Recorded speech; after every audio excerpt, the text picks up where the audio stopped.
کہ بعض اوقات انسان مختلف ہیلے بہانے کر کے گھر والوں پر خرچ کرنے کو بیکار سمجھتا ہے. مسجد میں دے دے گا، چندے دے دے گا، ادھر ادھر دے دے گا، گھر والوں پہ خرچ کرنا یار یہ تو بیکار سے لگتا ہے. کیا ثواب ہے اس میں؟ آئیے ہم آپ کو بتاتے ہیں کہ اس میں کتنا ثواب ہے. چنانچہ مسلم کی روایت ہے، حضرت ابو ہریرہ رضی اللہ تعالی عنہ اس کے راوی ہیں، نبی کریم صلی اللہ علیہ وسلم کا فرمان ہے کہ 1 دینار وہ ہے جسے تو نے اللہ تعالی کی راہ میں خرچ کیا، مثلا مسجد میں دے دیا. 1 دینار غلام آزاد کرنے میں خرچ کیا، 1 دینار مسکین کو صدقے میں دے دیا، اور 1 دینار اپنے اہل و عیال یعنی اپنے گھر والوں بیوی بچوں پر خرچ کیا. رحمت کونین صلی اللہ علیہ وسلم فرماتے ہیں کہ ان سب میں سب سے زیادہ ثواب والا وہ دینار ہے جسے تو نے اپنے بیوی بچوں پہ خرچ کیا. اب آپ بتائیے کہ دوستوں پہ خرچ کرنا اور بیوی بچے محتاج ہیں لیکن مسجدوں کے اندر چندے دے دینا، اس میں سے کس کا ثواب زیادہ ہے؟ بیوی بچوں پہ خرچ کرنے کا زیادہ ہے. یہ معمولی لوگ نہیں ہیں. یہ سمجھنا کہ جی ان کو دیں گے تو کیا فائدہ ہوگا، ایسا نہیں ہے.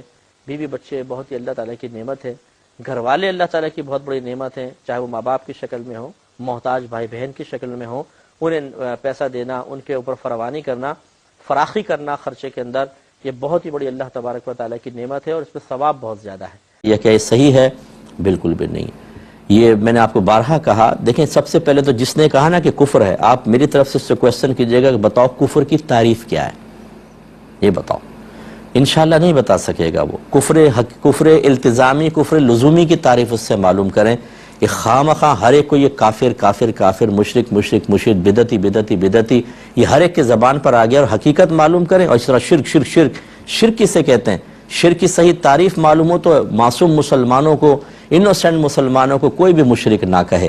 لیکن تعریف پتہ نہیں ہوتی، بس سیکھ لیتے ہیں سارے مسلمان شرک کر رہے ہیں. صاحب مزار پہ جا رہا ہے وہ شرک کر رہا ہے، جو صلاۃ والسلام پڑھ رہا ہے شرک کر رہا ہے، جو یا رسول اللہ کہہ رہا ہے شرک کر رہا ہے.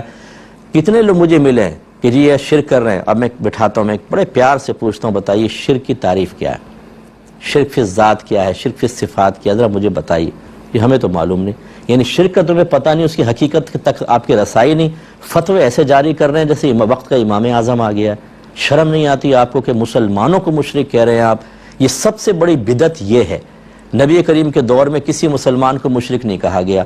آج مسلمانوں کو ہر بات میں مشرک اور بدعتی کہا جا رہا ہے. اور ان چیزوں کے اندر کہ اگر دیکھا جائے تو جو آپ مسلمانوں کو ایک جہت سے کسی وجہ سے بدعتی قرار دے رہے ہیں، خود دوسری بدعت میں مبتلا ہیں.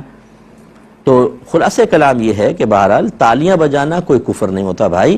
ہاں یہ ضرور تھا کہ جب کفار پہلے دور میں زمانہ جاہلیت میں کعبۃ اللہ کا طواف کرتے تھے تو سیٹیاں اور تالیاں بجا کر برہنہ طواف کیا کرتے تھے.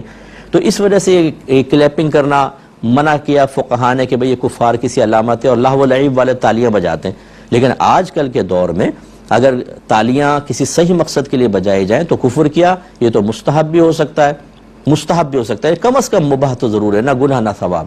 جیسے اسکول میں بچے فرسٹ آتے ہیں تو آپ سب کلیپنگ کرتے ہیں اس کے اندر. اس طرح آپ دیکھیں آپ کی اسمبلی کے اندر ڈیسک بجاتے ہیں، اسی طریقے سے اور امور کے اندر کلیپنگ کی جاتی ہے. اور یہ مسلمانوں میں اتنا رائج ہو گیا ہے، خواہ کفر ہے. زیادہ سے زیادہ میں نے کہا یعنی اس کی حد آپ مباح کر لیں، نہ گناہ نہ ثواب.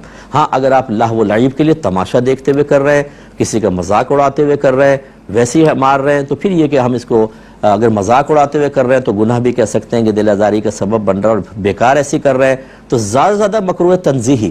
مکروہ تنزیہی کا مطلب کہ شریعت نے ناپسند کیا لیکن پھر بھی آپ گناہگار نہیں ہوں گے. یہ اچھی طرح یاد رکھیں. تو یہ شرعی احکام کا تعین کرنا یہ عام آدمی کے بس کی بات نہیں ہے. کیوں اپنی آخرت کو برباد کرتے ہیں؟